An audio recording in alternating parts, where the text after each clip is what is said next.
Alright. A little while ago I just got back from Transformers Dark of the Moon. And I'll start with a few non-spoiler bits and then get into all the spoilery stuff. And I'm going to spoil the hell out of this thing. Even though the movie's been out a few weeks, looks like it's on its way out. One of the show times, we had to go to a theater we don't usually go to in order to actually be able to see it. I went with my friend Sean. He paid for his birthday present. I liked it. I actually think it was the best movie of the three. Revenge of the Fallen is, of course, the worst. Crap and a half. But 3 I thought was actually better than the first one. All the characters, even though they were still suffers a problem having way too many characters, I actually thought that they all fit in rather nicely. There wasn't any extra characters like the hackers in the first film. The plot is straight out of a G1 episode, which I'll get into in the spoiler side. But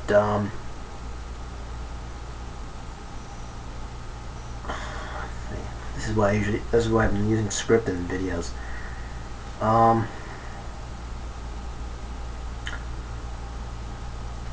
Basically, it was a pretty well written movie. They had different writers. They didn't use the same writers from the first 2 films, so there weren't as many thrown in Transformer references this time around, which I liked. But Leonard Nimoy voices Sentinel Prime in this. Yeah, you can tell they knew Leonard Nimoy was in this. There's at least 2 circumstances where they actually do reference Leonard Nimoy. One is there's an actual episode of Star Trek being watched, which is kind of foreshadowing. I'll get to on the spoiler side. And then there's a lot that didn't stand out for me too much, but what did stand out was later on Sentinel Prime actually uses the line, "The needs of the many outweigh the needs of the few." You know, from Star Trek 2. That was so blatant it hurt. I thought the characters were pretty good. The actress playing Carly, the stand-in for Megan Fox's character, it was her first movie. You could tell. But for her first movie, it actually wasn't that bad. I think she did get some lessons, but she's going to need a few more if she really wants to pursue acting regularly. She wasn't any more bland than she was written. So that's that. So any blandness really came from anything she was written. She was just the stand-in for Megan Fox's character, Michaela. So what else can I talk about? Not spoiling anything. Now I think at this point we better just play it safe. Let's go right into the spoilers. So spoilers from this point on, because I have to talk about one major deal. This is a rip-off of the Ultimate Doom. And there's enough setting it apart that I didn't really think about it until halfway through the last half of the movie. But I started realizing, wait, they're bringing Cybertron to Earth's orbit. Damn, it's the plot to the Ultimate Doom! And I think it's nobody... He may therefore actually do it so we don't see if they're going to cause the same titanic disasters that happened in Ultimate Doom. And this time, instead of putting a chip behind the human's ear, they just found a bunch of humans willing to sell out the human race, including Carly's boss, who I found it was weird. You actually start making him a character that looked like he's going to be the romantic rival for Sam, and he really wasn't. But he started bringing out that you thought he was going to be a real nice character, so you didn't realize he was going to turn out to be a villain. Nice work there, I gotta say that. Sentinel Prime.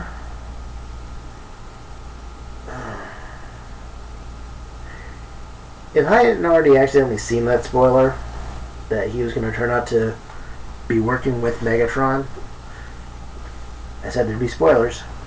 But if I hadn't already seen that coming, I wouldn't have seen it coming. They actually kind of hit it pretty well.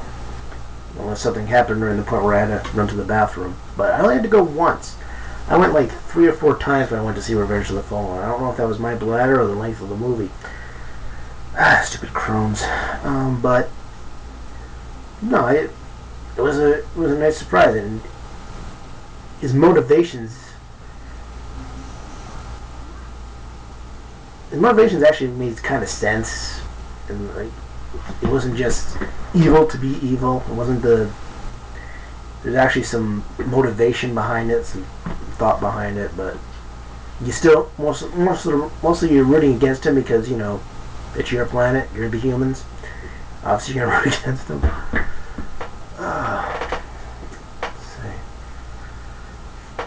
But no, it's basically the ultimate Doom, but there were some fresh takes on it, so I thought it was well done.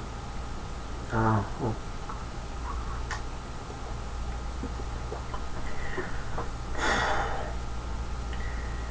Say the Autobots, Optimus Prime came off a lot better in this movie than he did in Revenge of the Fallen, but then so did everybody. I mean, even Sam's parents this time were toned down, so they weren't annoying. This was actually the first time in the 3 movies that I did not just wish that Sam's mom would get laryngitis. I hate Sam's mom. I really hate Sam's mom. I mean,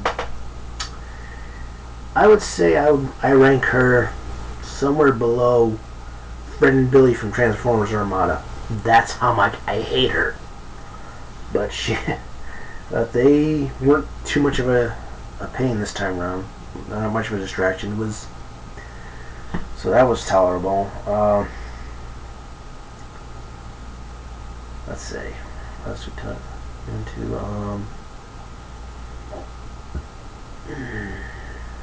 let's see. Okay, here's something interesting that I noticed at the beginning. The movie opens up first by stuff that we knew from the prequel comics, which was that Sentinel Prime has this big weapon that's supposed to end the war, and then we think he gets blown up, but he ended up actually crashing on Earth's moon. And we find out later that here's one continuity error in the movies. He was actually supposed to be meeting Megatron on Earth, but they both got waylaid. So unless they were both following the Allspark from the first movie, which is how Megatron got to Earth in the first place, that's a bit of a continuity gaffe, because they weren't supposed to be meeting there. Megatron was chasing the Allspark.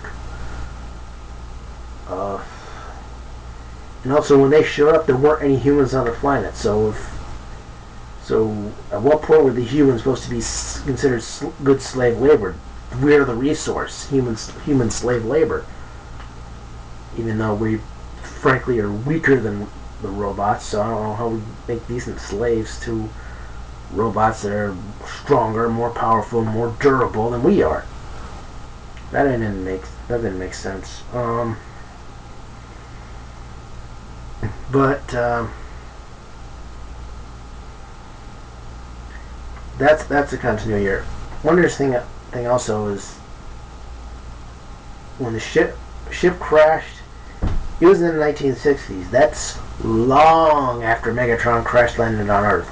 A long time for Megatron crash landed on Earth. So that proclamation really doesn't make any sense on that route. And because that's what started the space race, to see what just hit the moon. That's how the Americans got into the space race. Which actually, that launch, I'm pretty sure that the Apollo launch that led to the first moon landing in the novel Ghosts of Yesterday, which is supposed to be an official prequel novel to the first movie, actually has a moment where the Apollo launch is supposed to cover a separate launch by Sector 7 to try to find out where the Allspark came from through a wormhole that somehow mysteriously found out. So I question the official rankings of the prequel comics and novels, and this is just another nail in that coffin. Let's see here. We'll talk about the characters. I mentioned that the actress who played Carly in this movie. Obviously her first role, but really there was nothing different about her character other than she was from the British Embassy, which I guess is supposed to explain her accent. But really, this could easily have been Michaela. There was nothing different between Carly and Michaela, other than Carly was a bit more subtle. If you looked at, especially in the second movie, Michaela, they really wanted you to know that she was a hottie. She was a major sex pot. Carly seemed a bit more relaxed, but still very attractive. So I guess maybe that's the only difference. But I don't know. Otherwise, yeah, you couldn't tell them apart. Oh, Simmons is in this thing again, and he's still a jerk. Oh god, I hate Simmons almost as much as I hate Sam's mom. I'm sorry. I know people maybe like Simmons, or they like the actor who plays Simmons. I can't stand this guy. He's a smug, self-righteous SOB, and he never gets what's coming to him. I don't like him, but he was a little more tolerable in this one, except that he wrote a book about all the experience. Oh, this I gotta figure out. He's promoting his book, and he's on the O'Reilly Factor. And from what O'Reilly was saying, somehow the events of Revenge of the Fallen are still covered up. How do you cover that up? The Decepticons are all over the planet. They're breaking into communications, but no. Apparently, we're told when Sam goes for his various job interviews, they ask him why the FBI was looking for him. Not a bunch of aliens calling themselves Decepticons. The FBI. Did we not watch the second movie? Did we not see everything interrupted? And here's something stupid. Sam gets a job working at a place because of Carly's boss, who was working with the Decepticons. They wanted him where they could find him. But they put him in a place where another one of their operatives, who's having a change of heart, is also working, so he can get Sam the information. That's terrible planning. They just not know at the time that one of the guys is planning to betray him. Not that it matters, because the Decepticons decide to go kill off all of their allies except this one villain. You think that once he had done what he wanted to do with Sam, they would have killed him off, but no, he survives and still keeps working for them. I don't know. I'm trying to figure out what made this jerk so special. But he was a good character, I gotta say that. And the actor who played him, I don't know and catch his name, but did a good job for this script. Lennox gets a bigger part in this movie that he should have had in the second movie. Epps somehow retires, but he's still in a position where he can come back, because he's apparently working to maintain a ship that's guarded by the Wreckers. Oh, jeez. Yeah. In the comics, the Wreckers are supposed to be this big, badass group of Autobots. They're like the guys you send in for the most dangerous missions. Here, they're just guarding the ship. That's all they've been doing, because apparently nobody likes them. So they're jerks. So they guard the ship. Didn't do much of anything in the movie. There's a lot of the Autobots in this movie. There's nothing to them. You don't get any. The only characters you know are Optimus Prime and Bumblebee, and only because you know them from the first movie. Ratchet does hardly anything. Ironhide gets killed, and there's no compassion to it. He gets killed. You do get to see him die. Some of the emotion, that was about as emotional as Jazz's was in the first movie. If that tells you anything. And that's just a shame, because Ironhide was an important character in this series. You know, not as much as the Autobots ever get, because it's always the Sam and Friends show. And I'll get to Sam, but I was kind of just really disappointed with the way Ironhide was killed off in this movie. Let's see what else can we talk about. I just had no Prime.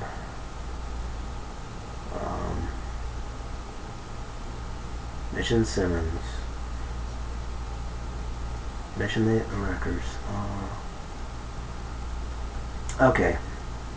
Shia LaBeouf actually somewhat less annoying in this movie. I think it was because just his character was written better. But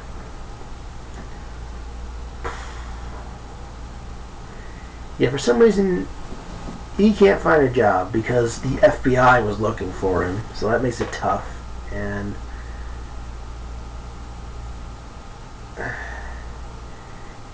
yeah, they played him up in the first two movies as this big important dude, and especially in the second movie, the Prime said that he was going to be this big leader and awesome. And was he in the third movie? Nothing. He can't find a job. He's pretty much sponging off his girlfriend. Even though the only thing he's got to tout is that he got a medal from President Obama. That's it. That's his only claim to glory. And when in the second movie he was trying his damnedest to stay out of the war, now he wants in. He wants to be able to do something more important. And we got a boss. Oh, we got a boss. Let's talk. His boss serves no purpose other than to be. What the hell is wrong with this guy? Just if you see the movie, I can't really talk. Just watch the movie. You'll see this guy. Okay. Unbelievable. He's like Simmons light, let's put it that way. Not as bad as Simmons, but what the hell is wrong with you?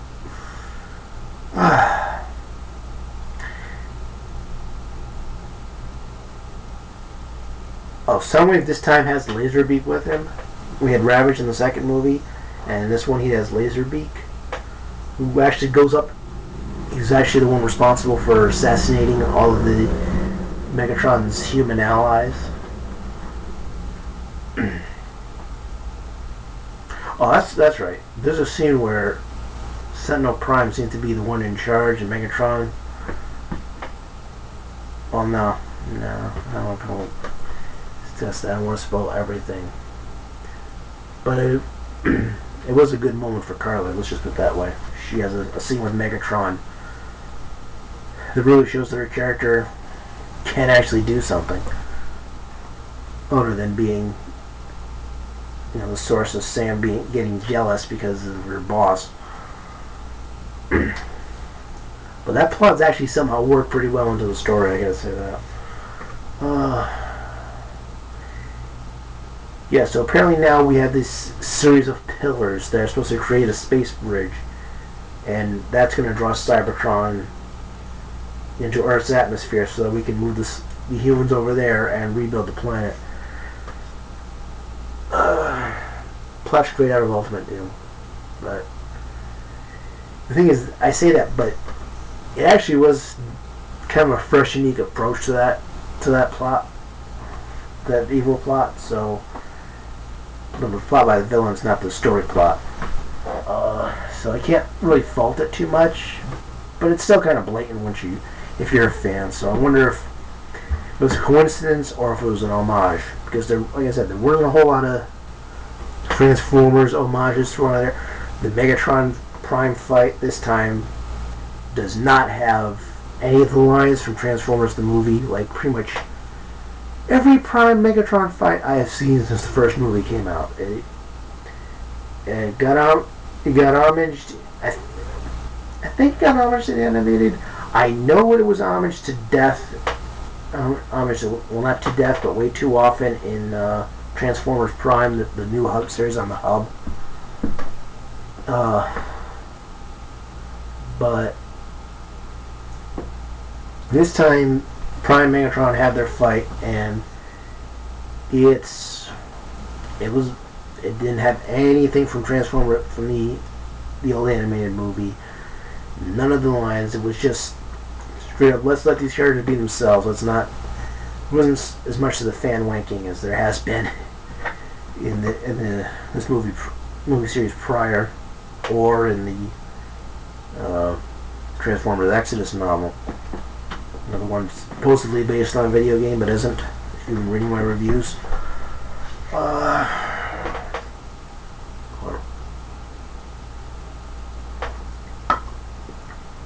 Yeah,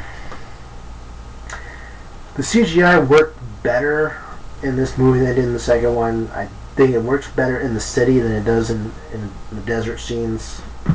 The desert battle in the second movie, you had no idea what the hell was going on. You could barely tell in the first movie.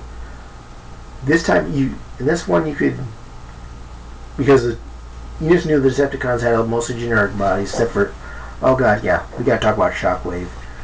Such poor usage. You thought Shockwave was supposed to be this big deal, especially if you read the prequel comics.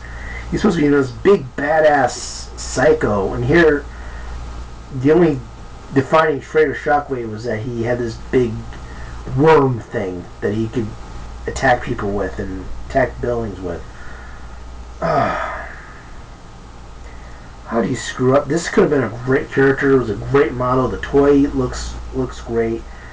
He was played really well in the prequel comics. And his legacy is just an awesome character all around.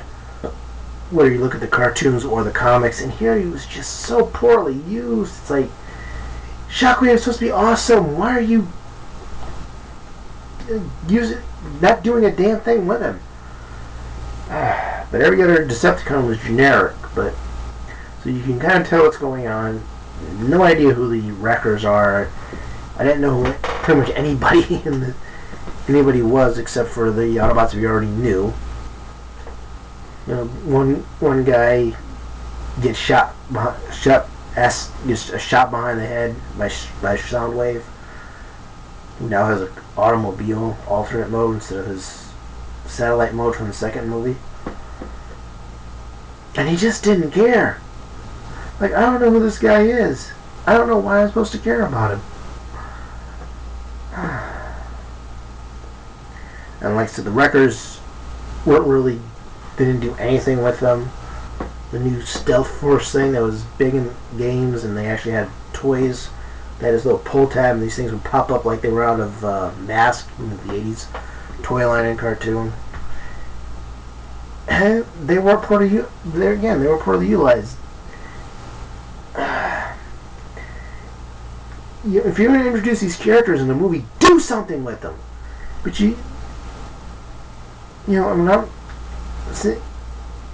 okay. The original Transformers pilot, More Meets the Eye, they had how many different Autobots and Decepticons? And in the course of 3 half-hour episodes, including commercials and reuses of opening and closing between episodes, you got a sense of who the characters were, a brief aspect of their personality, so you at least knew who they were. This movie, you don't even know the names of any of the new guys unless you've seen the toys.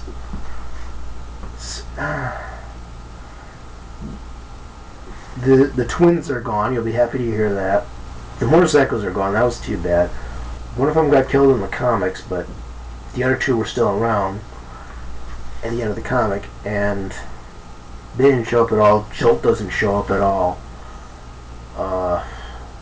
Sideswipe gets a little bit more to do, but that's pretty much it. It just bugs me. The Decepticons were all these generic types, but the Autobots each had an individual character model and personality, but you don't get to see enough of them to find out what their personality is or why you should care about them. It's just poorly done, and then again, Ironhide gets killed off. There's no emotion to it. It's like they don't care about the Transformers as characters. They're just kind of there, and all the focus is again on Sam. And that's not how you're supposed to do it. Do a Transformers movie. If you can't do the entire thing animated, if you can't balance out the Transformers and the humans that well in live action, because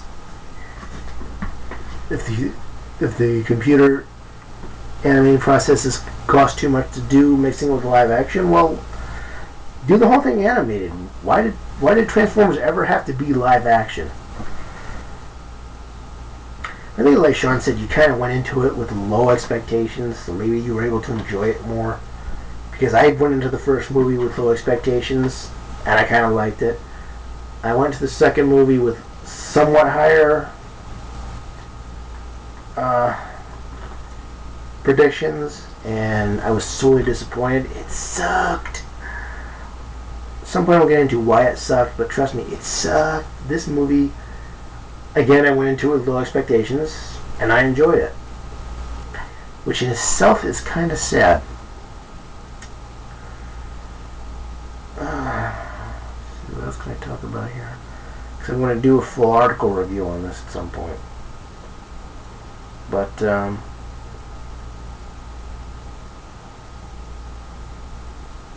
yeah, the action sequences were pretty good. The mechanical designs were pretty good. The characters were poorly utilized unless your name was Sam. Lennox actually got something to do. And then he gets some new recruit. I guess there could have been a story there, and there wasn't. Because it's like, he's the new guy. Okay? That's it. Take Simmons out. I don't want Simmons in the next movie, if there is a next movie. I really don't. Sam's parents go somewhere else. They don't show up in this movie. Maybe a brief cameo where we talk to him on the phone and then we never see or hear from him again.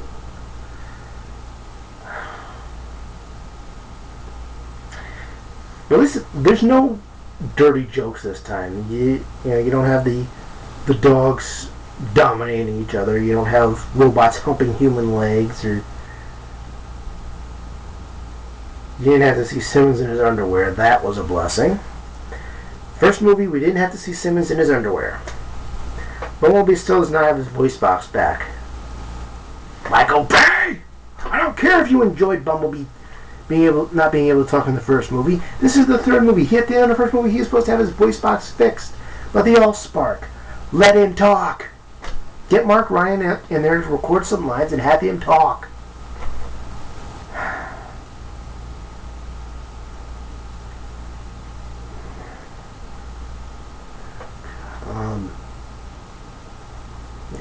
Would I like to see a fourth movie? I don't care if they don't. I mean, these were some better writers. Maybe they could do a better job in future movies. Maybe somebody other than Michael Bay could, direct a proper Transformers story where the emphasis is on the Transformers, not so much on the humans. I want the humans to be in there. This is our planet. Their war, but our world. But I want Transformers to do a bit more in this one, and they did do kind of more, but more in terms of action. They were just kind of the event, which was fun in the first movie, but by now they should actually be part of the cast, and they're really, except for Optimus Prime and Bumblebee, and Wheelie and Brains. Wheelie was not as annoying, and Wheelie and Brains were in this movie what Skids and Mudflap should have been in Revenge of the Fallen. Maybe they wouldn't have annoyed as many people.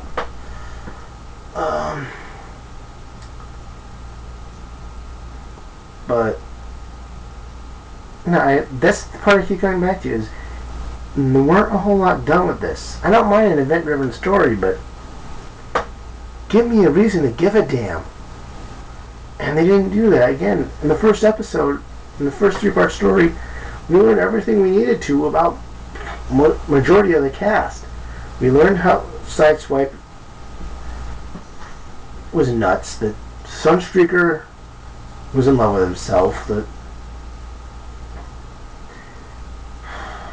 we don't learn anything about these guys in this movie. I'm not even sure Sam really grew as a character. He pretty much stayed the same the entire thing throughout the whole movie. He was pretty much no different than he was at the end of the first movie.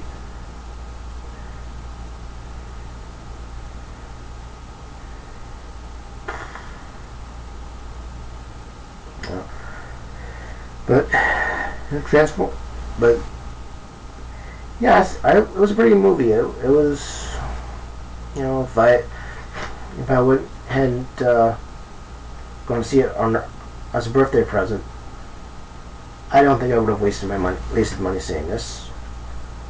It was a good movie. I'll be looking for, when it comes out on DVD, I will pick it up, which means I have to get the second movie now.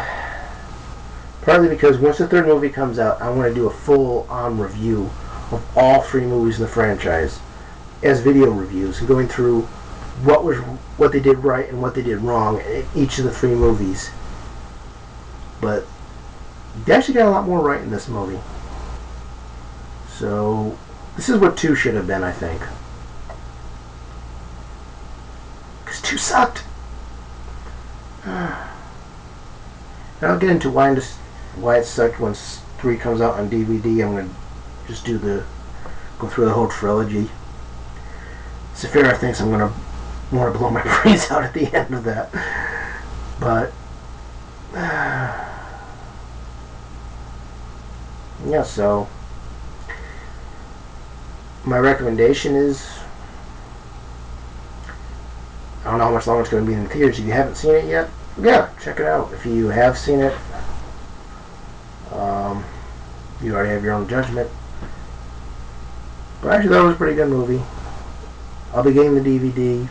I'd get the DVD even if I wasn't going to do a review on it.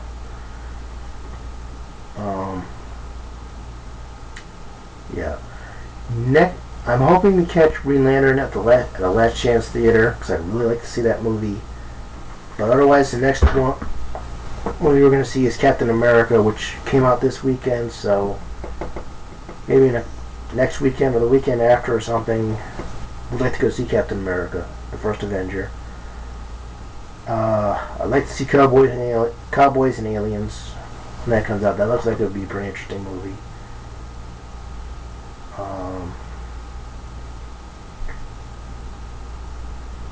Yeah, not too many movies I really want to go see. But Transformers: Dark of the Moon, better movie than we would have expected. I thought it was better than the first movie. Definitely better than the second movie. So, yeah, that's all I got to say. That's my vlog.